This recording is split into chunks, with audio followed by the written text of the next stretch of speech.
Hi everyone, it's Emma again. Today I'm going to talk to you about content generation.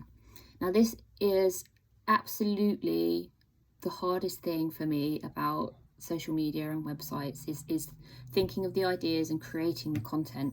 Actually making an image or putting it online I find really simple compared to actually coming up with ideas of, what can I post today? What should I post tomorrow? What should I post next week? I find that really hard, and it is difficult. And I just want to give you a couple of ideas and guidelines around things I use to help myself think of, things to post on the various social media channels that I manage. So firstly, as a business, you want to keep your customers engaged and interested, especially when we're unable to meet face to face or in person. It's much harder to make those connections online.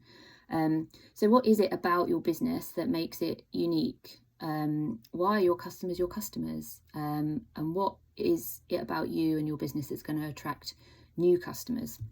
And the answer to all of those questions is you and your product. So communicating why you sell what you sell, why you provide the service that you provide, how and why do you make what you make? What is the passion behind your business? Why do you do it? Why do you love what you do? And why do you love the people that you work with? And those are the things, they're really the key starting points for generating content. So those look at those three things. So why I sell what I sell, why I make what I make, or why I provide the service that I provide. And that helps you really think up ideas to communicate with your customers. I'm going to show you a couple of case studies. So I'm going to just adjust the phone so the video will switch to some of our Instagram feeds, and I'll take you through a couple of the things that I do. And none of it's perfect, but hopefully it'll be helpful and give you some ideas. Hello everyone. So this is my personal Instagram feed. I wanted to show you this as a sort of a maker, someone who makes a product, and how that might look in terms of content generation. So I'm quite sporadic here. So I have periods of time when I'm doing a lot of making and periods of time when I'm, focused on the day job. So what I try to do is to create these sort of grids. So I tend to post in groups of 3 and have things related. So for example, you can see here I've got a bunch of materials in this bottom 3, and then the process as those get slowly turned into products. So the second row being bags, and then some purses at the top. I'm also quite honest about this is chaos, but I want people to see that. I want people to see how I work, and how how this creative process happens, as I think that's quite engaging. And also, a lot of the people who my customers are also quite creative, and they're interested in the process behind what I'm making. So here we've got some of the fabric dyeing that I do, and I grow a lot of the things I dye with, so the marigolds and the cosmos and the zinnias, all grown in my own garden. So I want to share that as well, sort of pulling those things together. And you'll see this grid of 3 across the middle here, the lunar market that we're hosting. She Creates Union is hosting in at the end of October, so a bit of promotion for that. And sort of as we scroll down, there's a big gap between this set of dyeing and this shop update. This happened back in May, and I think that's sort of just generally getting to grips with the new COVID situation. And then right back to sort of Valentine's Day and the lunar market we hosted at Earth and Metals. The other thing I've started to do a little bit more on here is think about stories. So I've been actually showing some videos of work in progress, and this is quite a new thing for me. So this is something I'm exploring and thinking about how that might work in the future as sort of adding content to my Instagram feed. I'm going to jump over to the farmers market now. So this is quite a different feed because with content generation here, although it's me doing the posting, I have access to all of our vendors and the social media that they use. So it's actually quite fortunate in the photography. I can borrow from them and reuse. So in some cases, when I've got a particularly busy week at work, I'm actually just resharing posts that our vendors have shared themselves. For example, this video was taken by one of our lovely vendors, so I was able to just reuse that from their own feed. On top of that, I'm also doing creating our own posts that are branded with the farmers market, so the font that we use, and keeping sort of consistent themes. So I have 4 themes on here. So we have new vendors. These are regular posts that reoccur. What can I buy at the market is one that we're doing currently, just to really highlight the types of things that people can find in the diversity of products. I also reshare photos from our members that don't currently have a web presence. So for example, Two Hippies and a Hoe don't have their website up and running yet, so it's quite important for us as a market to be able to promote them. You'll also see just some sort of random posts just to create content. In this area, I'm thinking about the change in season and how busy our farmers and ranchers and producers are at the moment, and the sort of change in season, so replanting, but still having great products from the end of last season, so that sort of change over time. So really what I do here is at the beginning of the week, or once a month, I just sit down and think about what's happening at the market over the next week, or 2 to 3, 4 weeks. So thinking about the type of product that's in season now, thinking about the different things that we're going to have for sale, any special events. So for example, the yoga we've been having once a month. If our members have any special offers or any unusual products for sale, any sort of community minded things. So Chem Cafe on Main Street has been sharing their coffee grounds with Olsen Family Farm for their compost. So these are really great things I want to highlight. So my focus is very much on our vendors, on their products, but also on the community. So when it was particularly hot at the beginning of September, we were all done with summer. So I wanted to just recognise that everyone's overheating, but the market is still here. We're still outside in the middle of summer supporting the community, and also sort of thinking about other farmers markets in the local area. So how can I pull together the content that I have access to make consistent themes. So something else I was doing were recipes, and these were going in our stories. So I would just create a little post to highlight that there was a new story, and eventually these will end up on our website. So if I just jump over to that quickly, where are we? I've lost it. Let me do it the old-fashioned way. Here we go.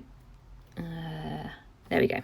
So currently our website is a little out of date. I haven't had the time to update it, but at the moment the focus is very much on our vendors, providing information on how people can order directly if they're uncomfortable visiting a space where there's other people during the COVID pandemic, providing links to featured vendors here, and then a list to see all of those, and those can be organised by category and so on. So the website's really a place for permanent content. So think about if you have a particular question your customers ask regularly, you might have the answer to that on your website, but you might have a post that you send out to Instagram or Facebook or wherever once a month that just says, are you worried about XXX, or have you thought about this, visit the website. And the answer's there. And my friend Stacey, who you have seen on some of the other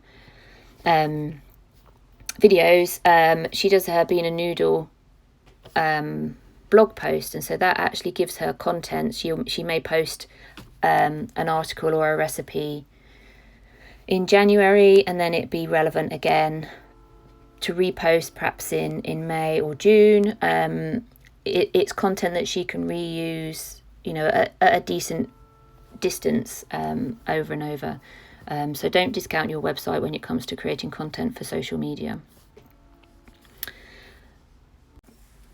So lastly, I want to talk about one of the local Main Street stores. So this isn't a social media feed that I manage, but I think it's really useful for me to just talk a little bit about what they're doing on their feed, and why I think it might be helpful for people who are learning about social media, just to have a look at this and help create some ideas. So G&M and the Owl are both based on Main Street in Elgin, and run by Molly and Gary. And they're really good, and they have really picked it up since March and the COVID outbreak, about advertising not just their products. So you've got some sort of straightforward pictures of products with Molly, so putting that human face to it again, as I mentioned at the beginning of the video. But they also share pictures of their customers, you know, having a good time, being able to enjoy what the store has to offer. They've had a real focus on their patio space because it's outdoors. But they've also been really creative in their marketing on social media. So they've had Mary Beth do some videos about how to lay out a table. Again, this is a sort of subtle way of highlighting their own products, but also providing you with information about how to style a table for a dinner party. Additionally, they've focused on their wines. They would have wine tastings in the Owl, and those have been moved on to Zoom. So they've done virtual wine tastings, which I know have been very successful, and they've used social media really effectively to promote those. And also to promote, again, this human face. So we've got Mary Beth modelling some of their stunning earrings. And it's really just trying to think about how you can show your personality. And so that's what the Owl has done very successfully. They've used not only their products, but the owners, the people who work there, and the community members to really create a vibrant feel of something. Even though we're not face to face, this is still a thriving, happy community. So there's a few ideas there, and I really recommend you have a look at these, and take a look at other Instagram feeds and Facebook feeds and Pinterest boards, LinkedIn pages, whichever's relevant to your business. You know, have a look at what people like you are doing. There's no shame in reusing an idea that someone else has used successfully. I think it's actually a wonderful way of getting ideas and getting some inspiration if you're struggling. So this is the Owl and G&M. So that's some examples of the sort of content that I've been creating online. It is tricky to come up with ideas, and because you have to keep coming up with ideas and keep pulling in new customers and keeping your old customers engaged. One thing I do want to touch on is consistency. So I mentioned in the farmers market one that I've been doing recipes and that I haven't posted one of those for a while. And I think that's because I originally set the goal to do one a week, and that was unmanageable. I couldn't maintain that. So what I'm going to look at doing in the future is doing one a month, and that will hopefully allow me to be consistent. And so people will expect a new recipe each month, and that will be a seasonal recipe, rather than them being disappointed that they're not getting one every week. They'll know that there'll be one a month. So it's about setting goals that you can manage. Making sure that there is something new. It doesn't need to be daily. It doesn't need to be one a morning, one an afternoon. You can do one a week. You can do one a month. But really, just communicating who you are and your business and your passion, your personality, I think is key, and that will attract people to your business just by itself. So that's content generation. Good luck. And I will see you in one of the next videos. Thanks very much. Bye.